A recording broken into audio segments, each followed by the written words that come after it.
How to create a Shein account. Creating a Shein account is straightforward. Download the Shein app first of all and launch the Shein app on your device. Once you launch the Shein app, you will get to see the Me icon available there at the bottom right corner of your screen. Simply tap on it. Once you tap on the Me app, then you might see sign up/register option available there. But if you don't, then tap on the settings at the top right. In there you can see sign up/register. Tap on it.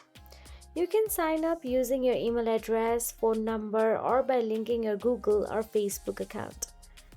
So if you want to do so, then you can continue with tapping the apps option available there, or you can just create or enter your email address or phone number. So let me just enter my email address.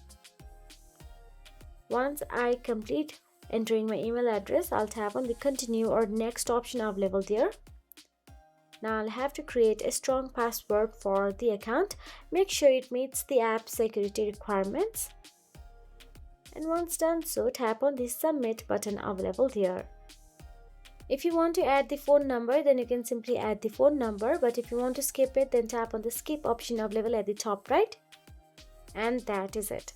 Now you can go to the home page of your Shein app and start scrolling and shopping. If you found this video helpful, please like, share and subscribe our channel, and thank you so much for watching.